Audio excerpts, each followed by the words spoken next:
it's like so many people are just afraid to do it. They're afraid to do it because it's hard to do it. But because it's hard to do it, it's almost backwards and it's becoming easier to do it. Wrong, wrong, wrong. It finally gets to me. I titled it, Hope You're a Man of Your Word. If you work at a company who has a senior director or a VP who's telling you how to do cold calling, chances are.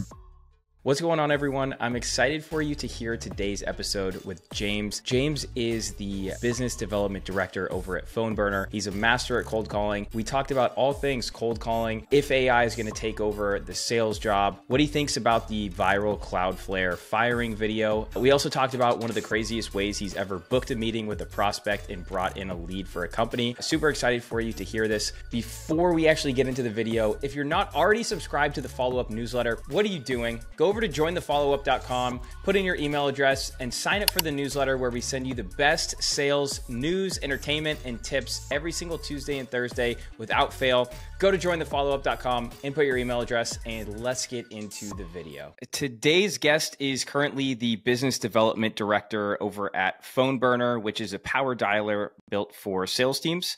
He got his start in sales back in 2019 and has since been a top performing sales rep at a number of different companies like ActionLink, Lumiverse, Technologies, and Payarc. He's also the author of Savage Outbound and the host of the Hyper Sales podcast. James, thanks so much for joining me here today. Thank you, man. And I appreciate that warm welcome. Really, that was awesome. Thank you. Yeah, absolutely. Did I get everything correct there? Did I miss anything? Yeah, nailed it. Yeah, I've been top performer basically everywhere. Lumiverse, in my defense, it was just me. Okay. So, well, best and worst performer. But yeah, man, thank you, dude. I really appreciate that. That was awesome. Yeah, of course. So first off, I wanted to say, I saw your post on Twitter the other day, the meme of like the Daily Mail of you being a cold caller. I thought that was hilarious. That was like spot on. It got me. So basically the meme was, I don't know. Do you want to explain it? I might butcher it here. I actually saw somebody else put up that meme. So it's like a daily, what is it? I don't even remember the website. Daily Mail? Daily Mail, I think. Daily Mail. Yeah, it was basically a screenshot of my face on top of somebody else on Daily Mail. Yeah. And I said something along the lines of SDR manager, SDR director calls new SDRs wimpy and suckers for being afraid to pick up the phone. And like, now we're in 2024. And it's funny because when I first started, everybody was hitting the phones. It's like that was the only way to build pipeline. In fact, back when I worked at MRP, that was the first actual cold calling gig I had. And they told us straight up, like my manager told me, he was like, cold email doesn't work, which obviously that's not true. They said social selling, it's a myth. Texting, don't do it. And we all had this belief, all 200 salespeople in the company, that you had to cold call, and that was the only way to do it. And it wasn't until I actually went off to like the newer, sexier version of SaaS where people are having young startups and whatnot, where I'm realizing, oh, wait, there are other ways to sell. But I came from a background of super high pressure selling. And anyway, I'm rambling here, but that meme, it's funny because it's like so many people are just afraid to do it. Mm-hmm. And people don't realize they're afraid to do it because it's hard to do it. But because it's hard to do it and less people are doing it, it's almost backwards and it's becoming easier to do it. You stand out. I can't tell you how many salespeople I talk to or sales leaders that tell me, I haven't gotten a cold call in a year. I haven't gotten a cold call in 6 months. This is the best cold call I've ever gotten. And quite frankly, I mean, I can gas myself up, but I think it's okay. You know what I mean? No, I think that's absolutely true. When it's difficult and there's all these other tools like cold email where you can blast 1,000 people the same day, there's a lot less people actually cold calling. And when it might not have been as effective because it was like the old school method 2 years ago, now it's like a, completely fresh again today. Almost similar to how email newsletters are like, email's been around forever, right? But all of a sudden, within the last year, it's like email newsletters are like the big new thing again. And it's like some of these things that kind of get written off, when all the water goes out, it's like, oh, actually, when everyone's gone, it's easier to use this method now. And I think that you obviously, like with the company you sell for and what you just mentioned, have gotten, obviously you have a ton of experience with cold calling, right? With experience of cold calling basically makes you better, just like anything. What do you think is the key to a good cold call? And what do you think most people get wrong about cold calling? Let's start with the wrong part, because if we got to identify everything that's wrong with a cold call, it's easy to figure out what's right. You just do the opposite. And so the biggest problem that I see is that everyone is looking to the person at their left and looking at the person on the right and copying what they're doing. And if you're in an organization where you're sharing a list of leads, or in general, I mean, if you're cold calling in general, you're looking to the people next to you for support, that could be a good thing. But in most cases, what happens is it turns out you all end up saying the same stuff. And when everybody's saying the same thing, it's really hard to stand out. So first thing that people do wrong is they do what everybody else is doing. And so instead of looking at those people and saying, I'm going to do what they do the opposite. Especially at MRP, we were given a script, and it was like, you stick to that script to the T. It got so redundant that when we called our leads, they started repeating the script to us. They already knew it. That's good. And it wasn't until this is a true story. We were doing a huge role play session. And again, it's 200 reps. They had to break us up into groups of 20. And we went around this big Zoom room going back and forth on cold calling strategies. And everybody was sticking to the script. And the CEO happened to be there that day. And he was just like, wrong, wrong, wrong. It finally gets to me. The sales director's like, all right, let's go. Let's do a role play. And I responded with an objection that you wouldn't typically use because it wasn't on the script. And the CEO was like, that's what I want to see more of. And it was against the grain. So anyway, long way of rambling, just to say, don't do what everybody else is doing. Figure out something funny, figure out something different. Don't just be another corporate goof, making cold calls, because that's not going to stick. Mm-hmm. Would you say that most sales reps, when they start out, should stick directly to the script? Or you think right off the bat, once they sort of get an understanding of what the product is, they should start trying to implement and innovate? I mean, I still stick to a script because I'll break down my script strategy. It's not really much of a strategy, but here's the thing. People who want to wing it every time end up getting on a call, not knowing what to say, and they say the wrong thing. If you're an experienced salesperson, you're saying the same thing every time anyway. That's just what happens. And so you don't need a script like on paper, but it needs to be in your head. I'll use the same one that I use for phone burner. So when I'm calling somebody up, like, hey, Nick. Yep. Right. Hey, Nick, you're either going to love this or hate this, man. I'm actually cold calling you right now. My name is James. Is it okay if I get like 30 seconds? Yeah, sure. Go ahead, James. So look, man, super high level. I work over at Phone Burner, and we have a tool that helps SDRs and BDRs, just anyone who's behind the phone making calls, to basically get through those calls faster without showing up as spam. And so I wanted to see if you guys had a dialer in place, or maybe you've talked about it before. And then I just stop right there. Right. And then that's my opener. Mm-hmm. Now we're up for a conversation. So we're going to start having that conversation going back and forth. You're going to tell me all the problems, all the reasons a power dialer doesn't make sense for you. I'm going to overcome them or whatever. We're going to get to the end of the conversation. And then I'm going to ask, all right, so help me understand. I mean, you're telling me X, Y, and Z are problems. We could solve for X or Y. Help me understand why you wouldn't take a meeting with us. And then you're quiet, and then you take the meeting. That's a script. So the script is an opener, closer, and the middle is up for interpretation. It's up for conversation.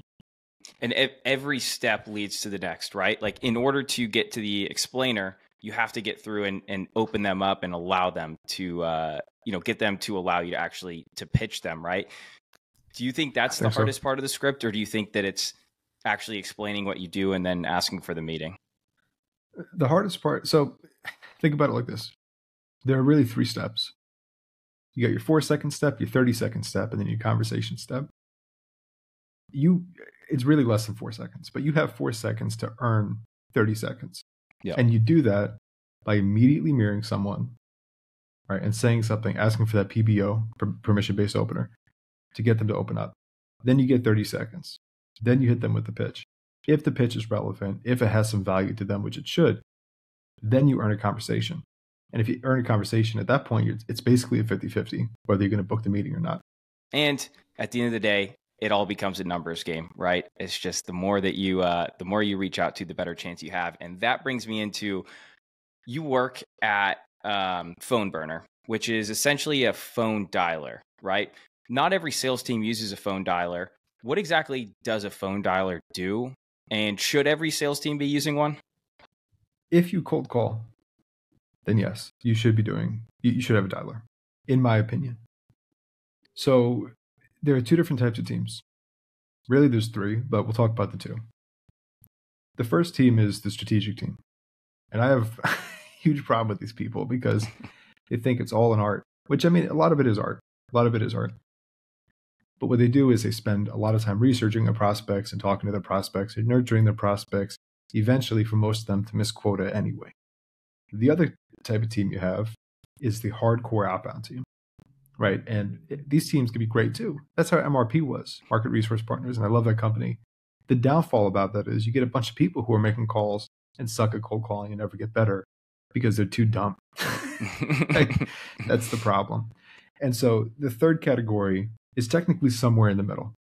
And so somewhere in the middle is this mix between strategy and art, right? And in Savage Outbound, by the way, for anybody listening, I'm going to plug my own book here. Savage Outbound is $10, but if you really can't afford it, I'm making it cheap to help people out. So hit me up. I'll give it to you for free if I have, more available free slots. But anyway, that's a different conversation. Yeah. In that book, I talk about a formula you could use to determine how much success you're going to have. And it's so simple. Strategy times your conversion rate equals how much you're going to book. So if you know that you book one demo for every 12 conversations that you have, and it takes 100 calls to have 12 conversations, that means every day you need to make 100 calls in order to book one meeting. Multiply that conversion rate by your volume. And then you can hit your quota because you're like, okay, well, now I could do 200 calls a day to book my quota, or 300, whatever it is. You know what I mean? Mm-hmm. As you get better, as you start figuring out how to do cold calling and sales development more, that number is going to decrease. That conversion rate is going to go up. And then you're going to see, okay, well, now it's 30 calls for every meeting that I book, or 15 calls for every meeting that I book. And so for the people wondering, is it art or is it a volume type of thing? It's both.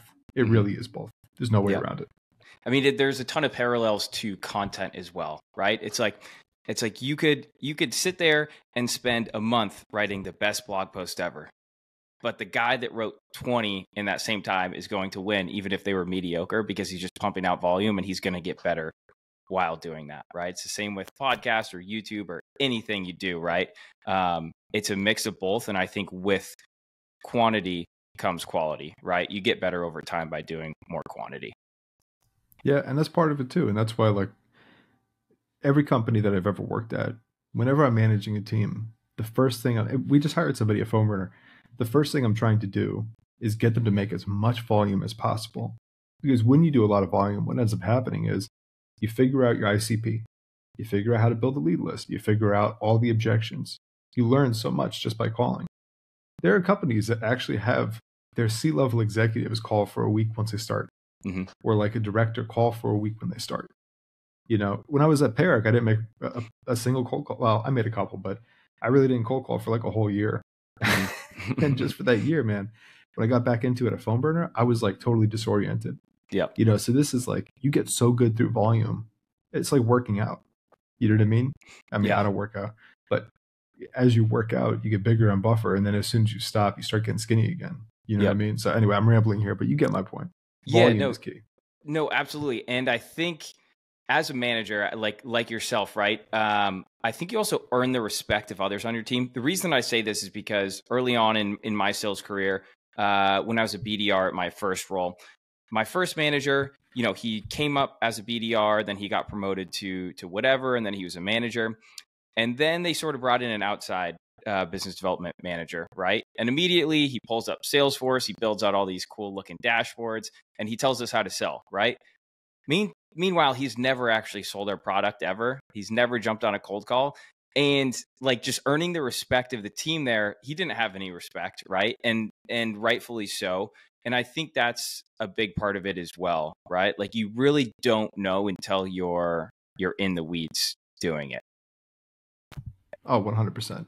Yeah. Well, and that's why if you work at a company who has a senior director or a VP who's telling you how to do cold calling, chances are just stay away from that person, you know? And so respectfully, I'm going to talk about PhoneBurner for a second. Respectfully, so here's my experience. PhoneBurner, I work for PhoneBurner because I help build pipeline for them, and I build teams that build pipeline. It's what I'm good at, right? When I first started on day one, my boss, the AEs who had been there forever, a couple of the people in the company had sat down with me over Zoom, and we talked about what worked and what didn't work for outbound. Given these people don't really cold call much anymore, right? They don't cold call much anymore. So they're saying, oh, you can't go after this persona or that persona. They're telling me and my team all this stuff, and I'm taking notes. As soon as that meeting ended, I started a meeting with my own team, and I said, guys, it's like, I love these guys, but we're not going to listen to any of this. We're going to just start from scratch. And half of it they were right about, half of it they were wrong about. Mm-hmm. And so anyway, the biggest thing is like, when you're in a sales role, like especially a management position, don't listen to the people above you always. Like sometimes you need to figure stuff out on your own. And the people who have been out of the seat for a while typically don't have the same edge that you will. Yeah, especially the people that aren't on the front lines doing the same thing, right? Would you say that, now you're managing BDRs?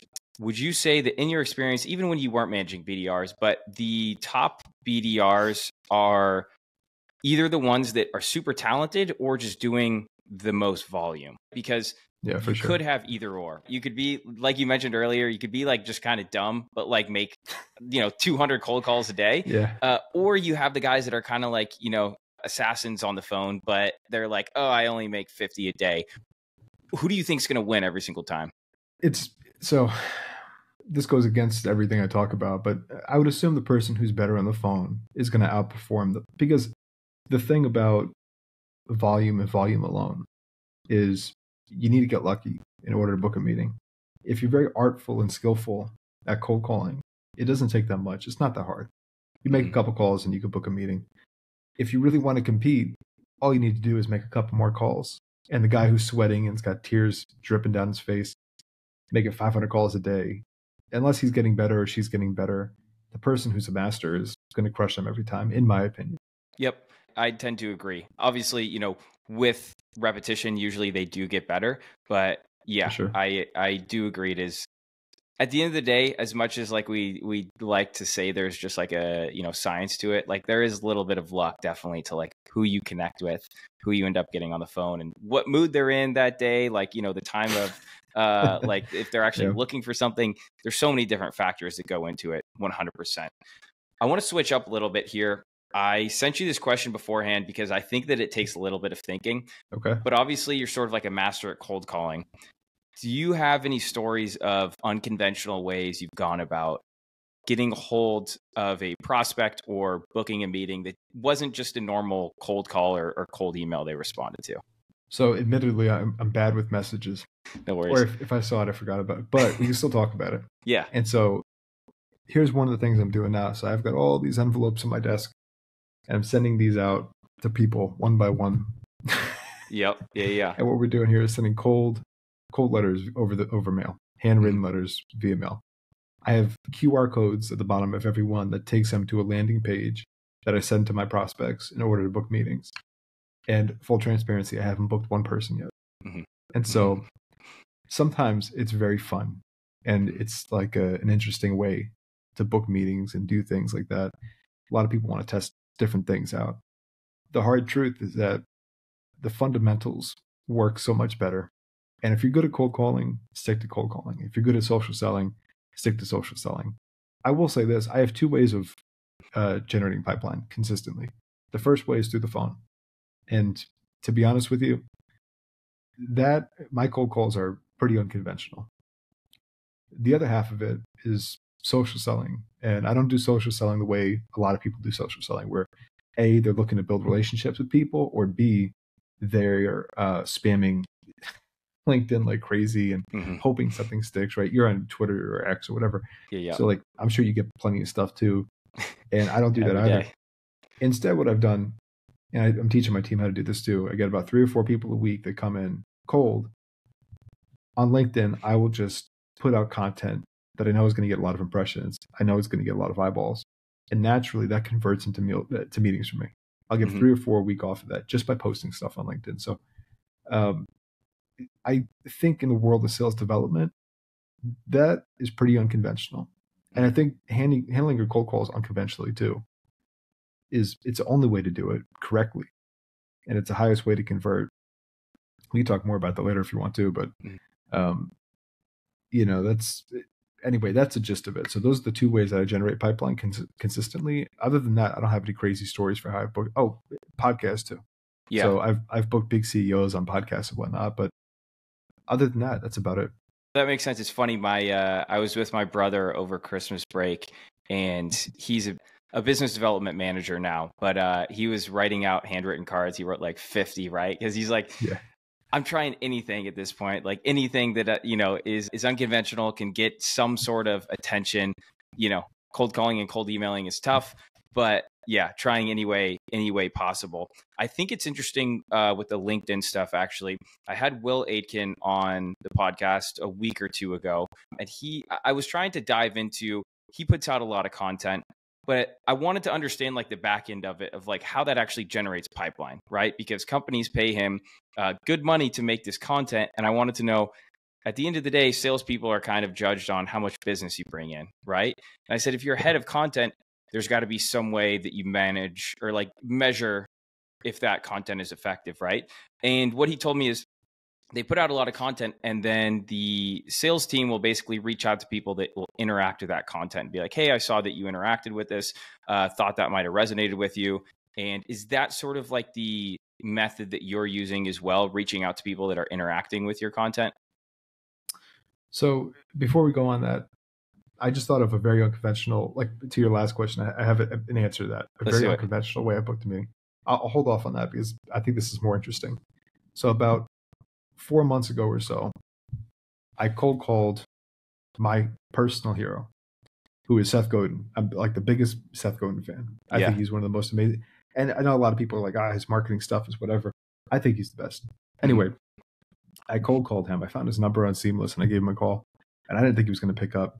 The phone rang once, it rang twice. Hello, this is Seth. His high pitched voice. And anyway, I was just completely starstruck. We talked for 10 minutes. He said he was going to give me the time of day because one of his mentors did that for him early on in his career. And I was like, look, here's my situation. I'm a cold caller. I cold call people. I want to beat my competition.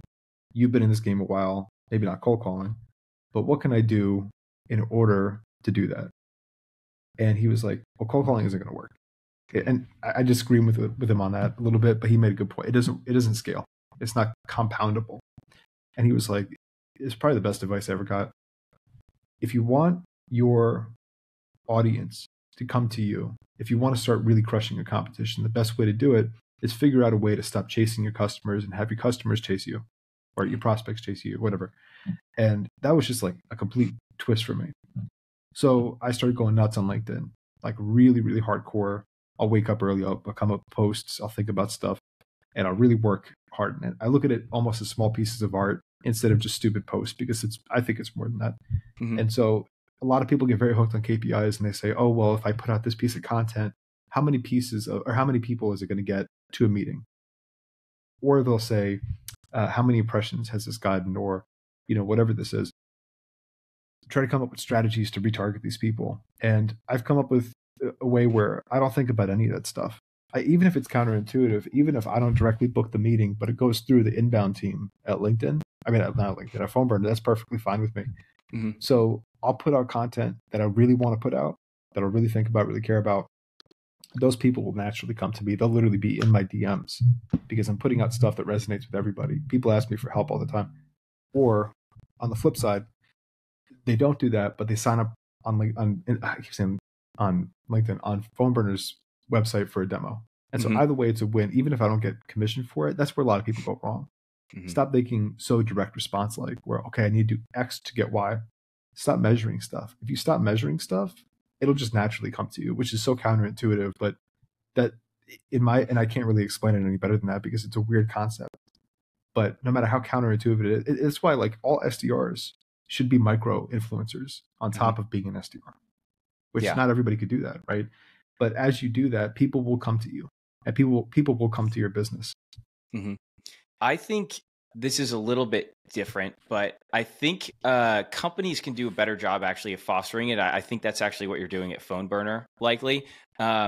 Do you remember Gravy? It was like 2 years ago when they all Yeah. started posting and their applications blew up. Everyone wanted to work there.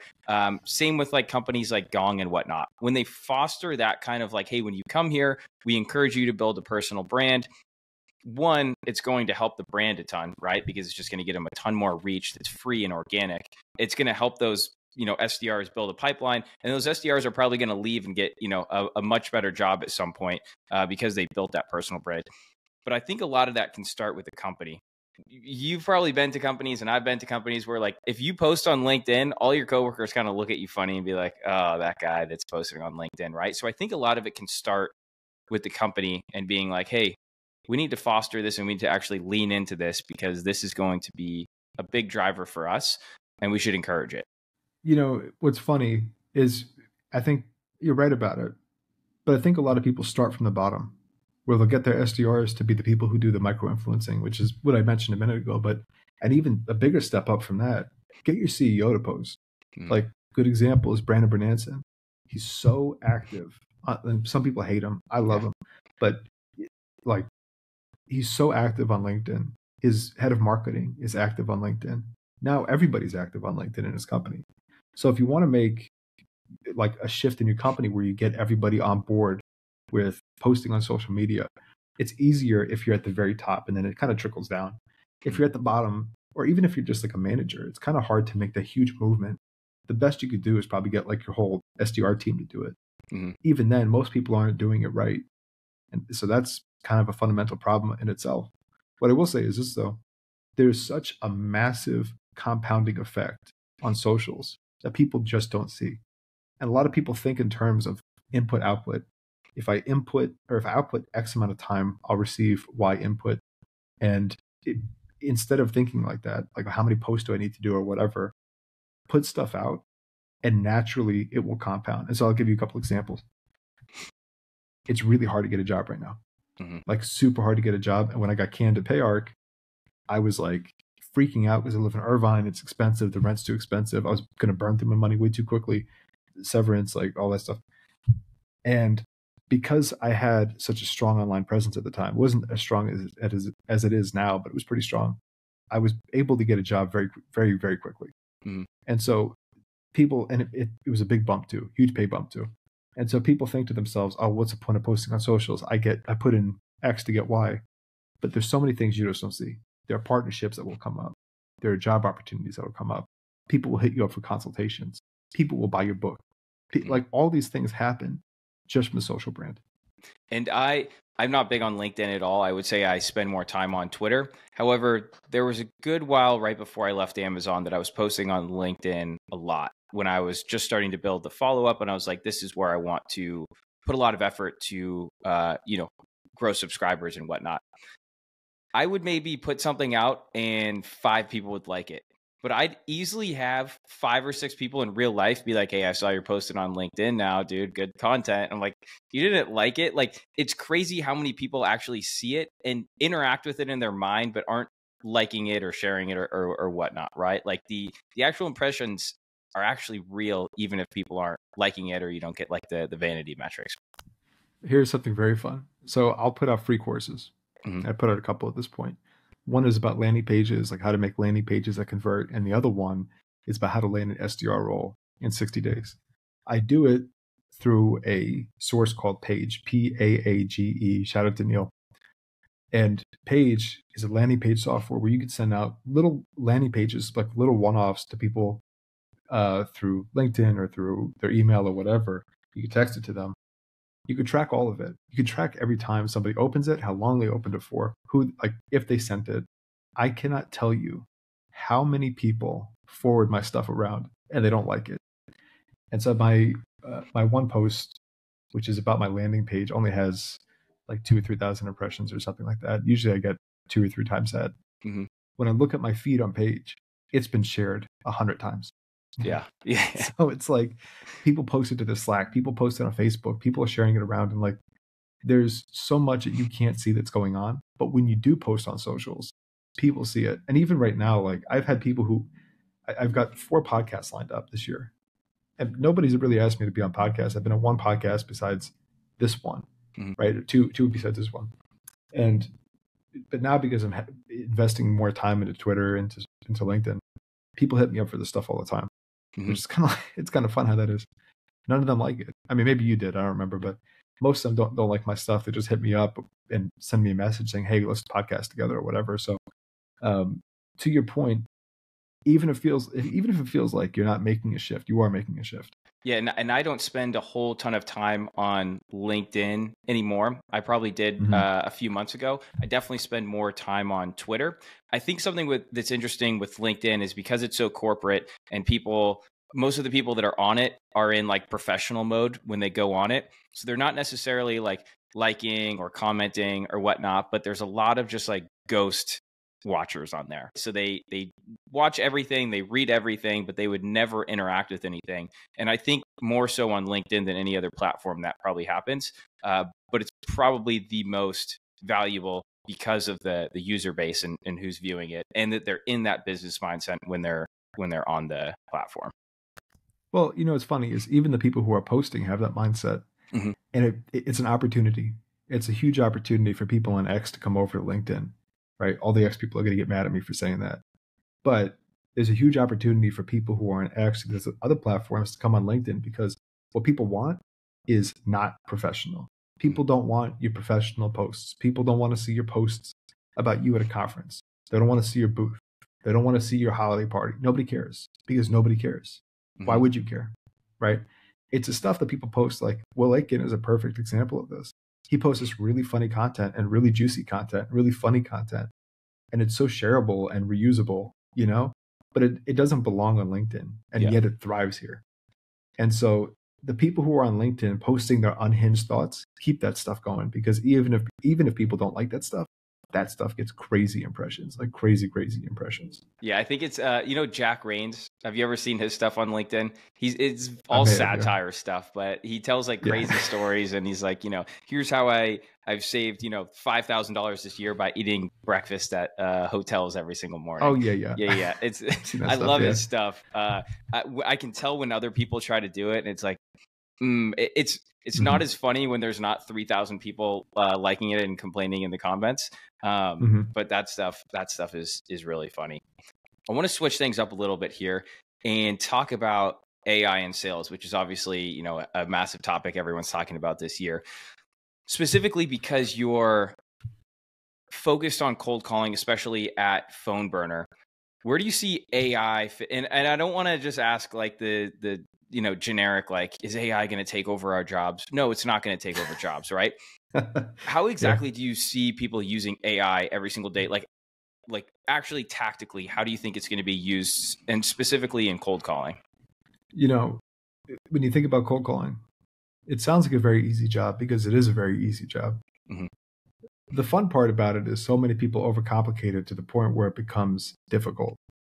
And there are so many people, I'd argue probably 80%, it's just a spitball number, that are so bad at this, they probably could be replaced by AI, right? Which is kind of a sad number. But and I can't tell you how many people I've had to train and reshift their entire mind so they didn't suck at cold calling. It's hard, man. It's hard. And when we're looking at AI and the stuff they're putting out, even those garbage phone calls that the AI, automated calling systems do, some of those can actually beat the garbage salespeople. So I would argue that a lot of salespeople will do their job because they don't know how to do the bare minimum. The bar is set so low and they don't know how to do it. Realistically, though, for anybody who's surviving in sales and doesn't get replaced, anybody who's not complete garbage at this, what's going to end up happening is we can leverage AI for a lot of the back end stuff that maybe people don't think about, right? So for me, I'm a slob. I'm very messy with my work, admittedly. Like I can't tell you how many folders and files I have all over the place. My notes are all over the place. AI will come in and organize that stuff for me. I know it will. That has to be around the corner. AI will write down notes during my sales calls or during my Zoom calls or during my Phone Burner calls or whatever. And I'll be able to save that stuff for later. It'll highlight the pros of the call, the cons of the call.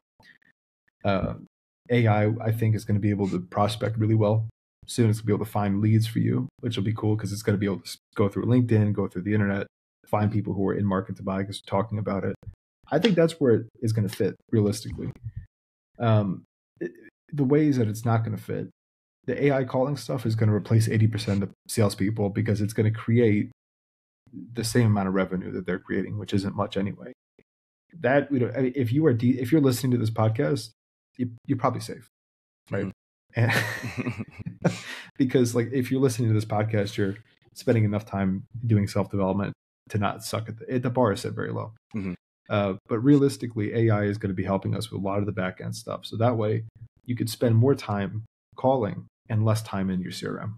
Mm-hmm. I totally agree there. I think the thing that I think I'm most bullish on it in terms of sales is actually not outbound sales, but it's more of like follow-ups, right? So a good example of this is if you go on like a home service website, right? And you say, hey, I want to get my bathroom redone. Those contractors are notorious for not following up with you for like 2 days or 3 days. And there's tons of stats out there saying like, usually people go with the first person that responds to them or gets back to them.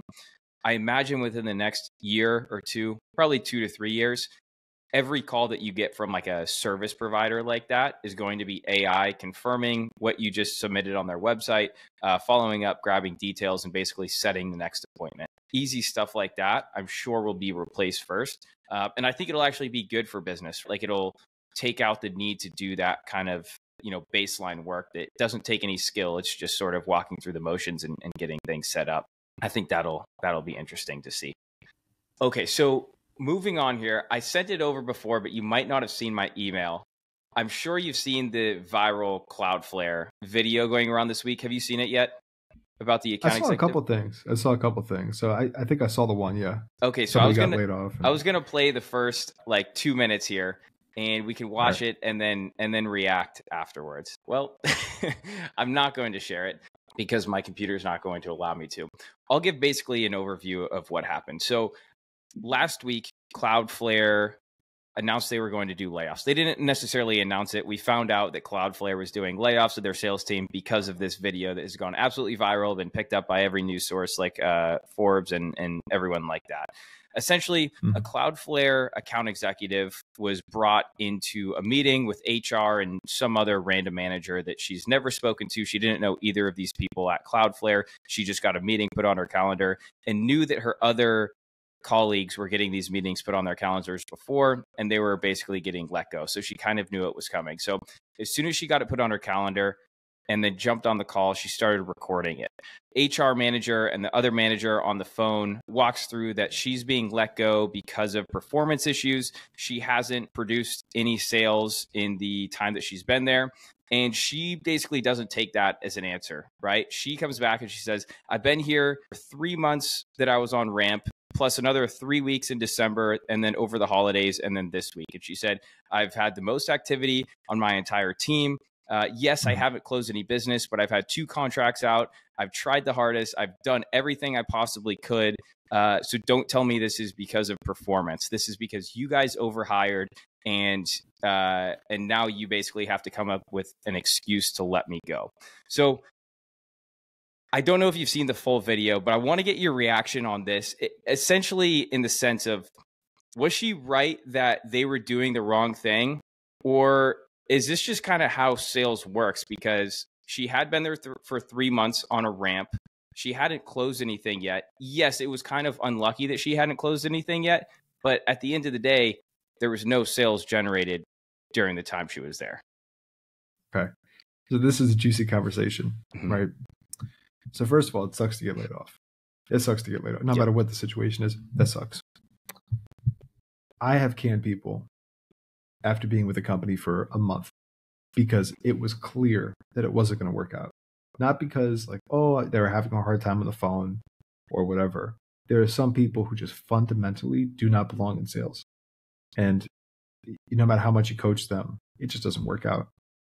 One of the CEOs I worked under said something to me a long time ago where he was like, everybody I fired 2 months too late. And that always stuck to me. And I'm like, well, as soon as I get a gut feeling like I can't work with this person anymore, that they just have to be out. Because if I'm investing my time and resources and they're not adapting or even trying to adapt, it's not worth my time. That's probably not the situation here because the Cloudflare is an enterprise company. And here's what you see. I gotta watch what I say, or else I'm gonna get in trouble with HR. So you're good. But here's the thing. A lot of companies still use a predictive revenue model, or they've used a predictive revenue model 3 years ago when they got a bunch of VC money and private equity money. And they were told, oh, if we hire X amount of AEs and X amount of SDRs, we'll be able to create Y amount of revenue or Z amount of revenue. And they're going with that, right? They start building a team and they're seeing that predictive revenue model come true. Okay, we hired 5 people and we're getting the projected amount of revenue that we expected. So they add 5 more. Okay, we're still getting it. Let's add 5 more. Let's add 20 more. Okay, we got more money. Let's go ahead and add 80 more. And what ends up happening is you hire so many people, it becomes unsustainable. As you become bigger and bigger, you become less dynamic and less fluid. That means you can't pivot strategies. If you want to make one little change, the entire company has to make a change. The bigger you get to, if you ever heard of the Pareto principle, the top 20% of something creates 80% of the movement, right? Or like in sales development, which this is very true, your top 20% of performers create 80% of the revenue. It's like very true. Well, where does that leave the other 80% of people? It means that they're only making 20% of the revenue. If you have 80% of people making 20% of the revenue, most times, if you don't have a product that could support that, your entire team is going to fall apart, right? So anyway, what we need to start doing, what we need to stop doing is using the predictive revenue model. And now we need to think about it in a very unpredictable way, right? So I call it the unpredictable revenue model. And it accounts for the things that we wouldn't typically account for. So here, I'll give you an example. The easiest way for me to explain this is take all of the numbers you have in your predictive revenue model and shift them by 20%. Example, if we hire 100 SDRs, we'll be able to create $100 million in pipeline, which is ridiculous, right? What you do is you cut off 20% from that, right? Okay, and then if we pay them X amount of commission, will be good by this amount. Increase the amount of commission you're going to pay them by 20% because you don't know. Something might come up. There might be a shift in commission. And like all these little different factors, add and subtract in by 20% when you're doing a predictive revenue model in order to compensate for people overperforming or people underperforming. And that way you'll break even. And so that's kind of like a weird, it's hard for me to explain it without showing the math behind it. But like the problem is we need to stop being so generous with our predictive revenue models. I think the fundamental question is it right or wrong to fire people who have just been with the company for 3 to 6 months or 3 to 4 months? The answer is, yeah, it's pretty messed up unless it's justified. In most cases, it's not justified, especially in an enterprise space. They cut people short. It is what it is. That's how sales is. It shouldn't be like that. Yeah, I think the predictive revenue model that you mentioned is very interesting because that's how private equity and VCs, that's how they operate, right? They say, okay, you guys have 10 sales reps producing 10 million a year right now, right? If we put on 50 sales reps, we'll do 50 million a year, right? And it's like, we all kind of know it doesn't just work like that, right? It works great like that in an Excel sheet. It doesn't work great like that in real life. I think, so I guess to give a follow-up on this specific situation. So the Cloudflare CEO did tweet out at this video saying, he understands this is a very painful watch. He said, even for me, I understand this was not handled correctly. The fact that her manager or direct manager or skip level manager was not on this call probably should have been on there, right? Because she had a lot of questions of, can you tell me exactly what my performance was that didn't meet your standards? And they didn't have any answers for her because they were basically just a third party giving her this information. So that probably wasn't handled correctly. In my opinion, yes, they probably maybe let her go like a couple months too early. Like if she would have had a deal, it would have been a completely different scenario.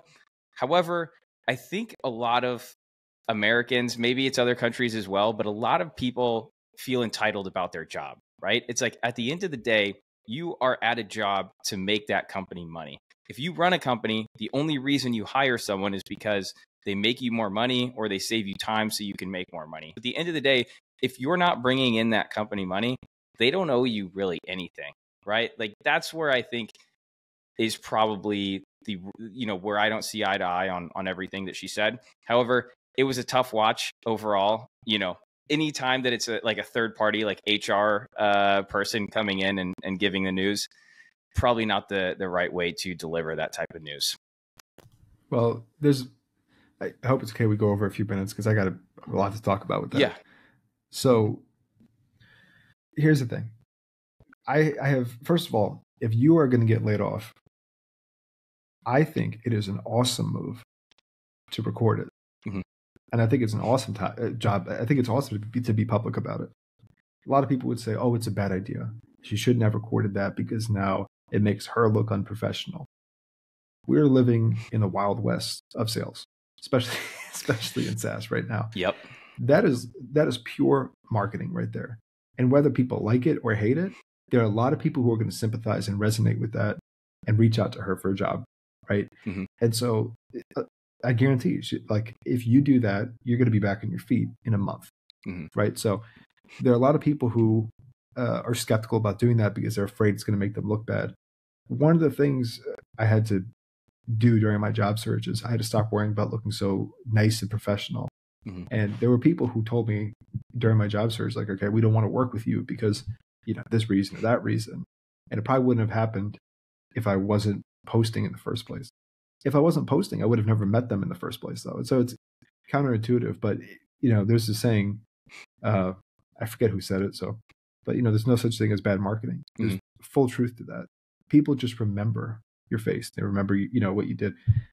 Anyway, that's the first part about it, right? Yeah. The other part about it is if you get canned like that, and you don't want your employees to go around showing that kind of stuff, or your ex-employees to go around talking about it, get them to sign an NDA. Mm-hmm. And a lot of people don't know this. You can negotiate your NDAs. The bigger of a following you have, the more you can negotiate your NDA, which I wish I'd known this. Oh, that's interesting. I didn't know this at the time.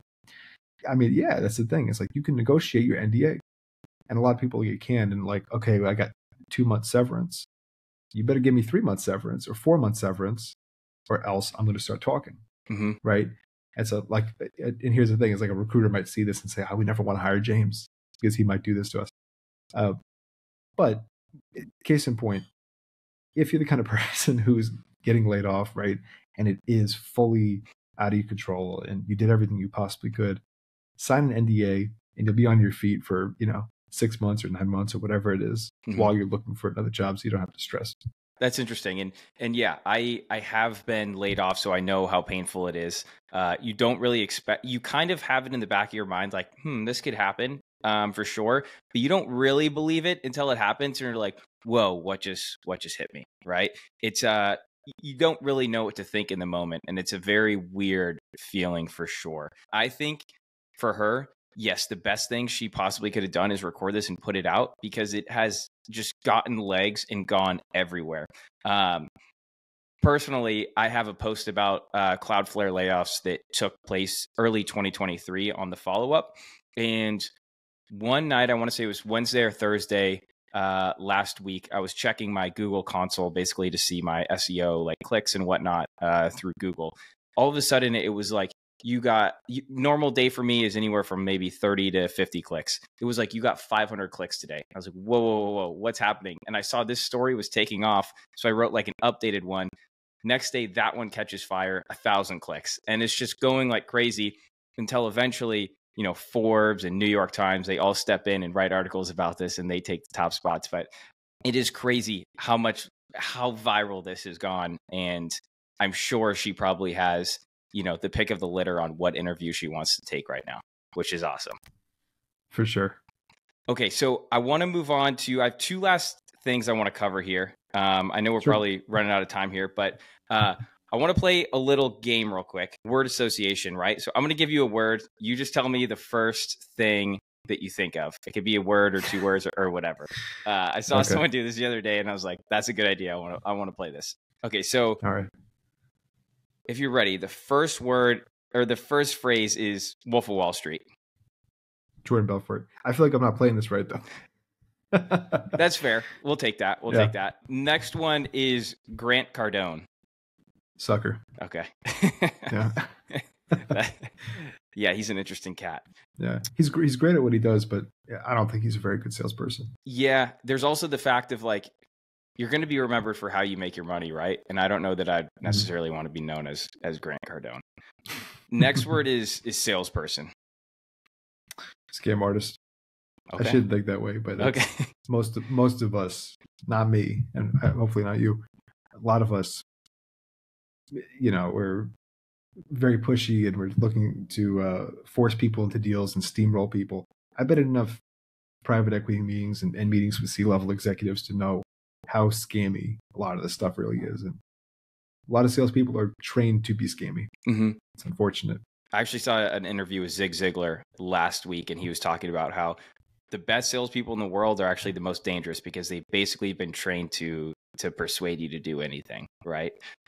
So if you're a really good salesperson, yeah, you can use it the wrong way for sure. Okay, next word here is cold call. All I keep thinking is cell phone. Yeah, fair. So fair. What I should have said, it's easy money. Yeah, because it is easy money. It's the thing is, and I'm a big cold calling guy. It's the best way to start if you're looking to build pipeline, because out of every single channel you could possibly activate, socials, email, SEO, brand marketing, whatever, those things are great and those things can compound over time. But the best way to get money right out of the gate is to have a direct response cold calling team. Mm-hmm. It's unless you're doing in-person events, it's the only thing that you could do to engage with someone in real time. Mm-hmm. Yep. Yeah, totally agree. That and, close second on cold email, right? It's the only way you can directly contact someone and sell them right on the spot there rather than trying to, build something up over time. Last word we have here is phone burner. The best. Beautiful. Perfect. Yeah. For context, for people wondering like how we're different or whatever, or what phone burner is. So I use phone burner since I worked with. So first of all, when I worked at MRP, we used Cisco phones, like these big giant dinosaur phones that we called off of them. Mm-hmm. Buttons on it, like you didn't call out of a CRM, you called out of your Cisco phone. And I thought that was normal. In order to increase the speed at which I called, I would use the back of a pencil and quickly tap on the buttons and increase my speed by 12%. Right? That was how I was fast. Then I got a job with Mark Wayshak, who's like this huge YouTube guru. It was me, him, and then this guy, Chris. And that was it. And I was selling his course. So I was cold calling for him. And on day one, before we even did training or anything, he was like, we're getting you over to a phone burner rep. And so I talked to an account manager over a phone burner. They got me set up. And then the first day I was making like 300 calls. And so I never looked back. It was spam protection, high volume. Everything was so easy and clean and buttery and smooth. And I've never went back. When the whole thing happened a year ago with phone burner and we got shut down for a little bit, I wasn't working there. I was working at Payarc, and I was like, all right, we got to just move on. And so I tried out AirCall, tried out Salesfinity, tried out, I demoed with Orem and Nooks, and I demoed with, or not Nooks, but I demoed Orem. I demoed Concert. I tried out all these different tools. None of them supported everything I needed it to. I needed live transfer. I needed call recordings. I needed integration with CRM. I needed spam protection. I needed all these things. And phone burner was quite literally the only one that supported it. And so when I went on my job search, I was super intentional about where I applied. Phone burner was like on the very top of that list. It was right next to Lemlist and Refine Labs. That's where I wanted to be. And things worked out well with phone burner. And for the first time, I think, ever in my entire sales career, I'm selling something with full conviction. Like, I want to spread the word of this because I think it's such an amazing tool. Every salesperson should use it. Yeah. Man, that's the best, right? When you actually use a product like before you actually go to the company and you can actually be kind of excited about it. And when you show up to that interview, you know everything about it. You're like, yeah, I could sell it to you right now because I've used it for the past 2 years. That's the best. Yeah. Okay, so last thing I want to ask you here is, I know you're working on a few different things. I know you have the podcast, obviously your full-time job at Phone Burner, doing some content on the side as well, focusing on LinkedIn. What are you mainly trying to do within the next year and then call it 5 years? So I go with the waves. very like purely I go with the waves. And so a lot of people have a set plan. And what I find is I do whatever it is that I feel like doing. And if I just do that, I'll always be in a good spot mentally and with money. I'll tell you what a couple of my smaller plans are for the next few years. So I'm building an app right now called Handle. And Handle is designed to import your leads directly into your CRM, whether they come from Twitter, whether they come from LinkedIn, whether they come from Instagram, whether like no matter whether Facebook, whatever. It'll push those leads into your CRM and do a bunch of other cool stuff. That's launching in Q2. That's one thing I'm working on. The other thing is I love making content. Love making content. I'm changing my entire podcast. So I've done interview podcasts for a while and I like it. The problem is I had amazing people on there like Steve Schmidt, Brandon Bernanson, Chris Rack from MRP, right? The CEO of the place I used to work at. And all these behemoths of people in sales and revenue. And then I had people who were whatever. I had people who were just complete garbage. And so you'll if you haven't figured this out, a lot of the people you get in your podcast think they're thought leaders and they come off as thought leaders on LinkedIn because they have thoughts. But that doesn't make you a thought leader. Being a thought leader means people follow you for your thoughts because they're yours. It's hard to find people to do that. And so moving into the new year, my biggest thing is I'm doing less interview podcasts where I'm interviewing other people and more podcasts where I'm talking with people who I regularly talk to, like Kellen K. Spear, Neil Gandhi, and Saad Khan, and those guys. Get them as recurring people on my podcast. People like them on my podcast because those are true thought leaders. I want it to be more of myself and more of them. So that's another thing I'm working on. Phone burner. I mean, I love it here. I'm staying, you know. And then just other stuff. Like people hit me up for consultations now. So I do a couple consultations here and there. And if that picks up, that picks up. But there's no goal. So do you have like any number goals with like the podcast or content or anything like that? Or sort of just if it grows, it grows. If it doesn't, you enjoy doing it anyway? You know, there's a secret to hitting quota, which is to not try and hit your quota. And people don't talk about this because people don't know it. Instead of sitting back every day and saying, I need to do all of this stuff in order to hit my quota. Instead, you should be saying, I'm going to do everything I can to hit my quota. The same deal applies for whether you're like whatever you're doing in life. Find something that you really love to do and then just do it viciously because you're good at it and you like it. And don't set any metrics around it. Just do it. And you will be the best at it, you know? And, you know, there's a lot of people think to themselves, like, I need to make content for my audience. And you should be making content for yourself. Make the stuff that isn't out that you would like to see. And so my wife will stop me all the time and say, why are you working on that? Like, that's not, how is that going to help you? How is it going to help, you know, phone burner? How is it going to do whatever? And the answer is always like, well, I want to do it right now. And then if it turns into something, then it turns into something. But just do what you want to do is the gist of what I'm saying. Yeah, absolutely. I think that's a good place to wrap. Oh, wait, really quick. I just realized I never talked about that story earlier. You asked me one unconventional way. Yes. That Yeah. Let's circle back to that. All right. So when I was at PayArc, it's not like I was unhappy or anything. I was fine there. But a position opened up with a company called Door Number 3. And I saw it and I was like, oh, it's like, it's pretty cool. Right. And I really wanted to work there. Had a bunch of applicants and I didn't know how to get my foot in the door. So what I did is I recorded some videos of myself onto script and I sent it to the guy over there. His name's Prentice. I sent it to him and he didn't bother responding. And so I sent more and I sent more until he eventually said, all right, I'll give you an interview. And he said, you're not a marketing guy. You're a sales guy. So I don't think this is going to work out, but you keep hitting me up. So let's have this conversation. We talked and talked and talked until eventually he was like, I just don't know if it's a fit. And I said, well, look, I'm going to do this. I'm going to put a big lead in front of you. And then that way I'll prove to you that I'm worth it. And then after we got off the call, I was like, I don't know anybody. I was like, I don't know how I'm going to do this. And so I was talking, and this is another example of like just posting what you want to post. I was talking about data providers like Apollo and Seamless and whatever. And I was asking people what their favorite was. It was something I just wanted to do. And so Brandon Bernanson comments on my post and he's like, Apollo bought leads from us, and I have the receipts to prove it. Wow. And I was like, come on the Hypersales podcast and let's talk about it. And he said, let's do it. And then he CC'd his guy who handles all of his, podcast stuff. I talked to Keegan, and Keegan is like, all right, how many people do you have that watch your podcast? And I was like, not many. I was like, I only have about 150 listens so far. And he never responded back. And I was like, all right, I'm going to throw this guy under the bus. So I messaged Brandon the next morning, and I titled it, "Hope You're a Man of Your Word." Mm-hmm. Yeah. And in the first line, I said, "Hey, Brandon, hope you're a man of your words." That's all he read.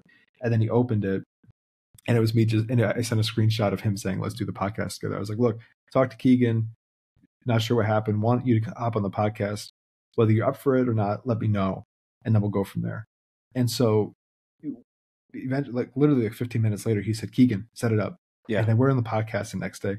At the very end of the podcast, which, by the way, is one of my favorite podcasts, I was completely starstruck. And at the very end of it, I was like, wait. Right. And he's got a whole media crew around him. He's got dude, Brandon's loaded. He's got a whole media crew around him. I'm like, wait.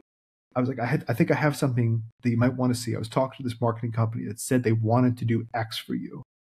We want to set that up. And he's standing up in his chair. He's taking his tie off. He's like, get Pogat. And he's yelling at Rocco or whatever the guy's name is. He's like, Rocco, get Pogat to talk to James. The next day, I'm trying to get a hold of Jonathan Pogat over at Seamless, who's their head of marketing. And he's not responding. So I just keep texting him until he finally replies. And then I get that meeting for Seamless in front of door number 3. Yeah. And then we moved on to the final round of the interview. And anyway, there were a lot of steps in that.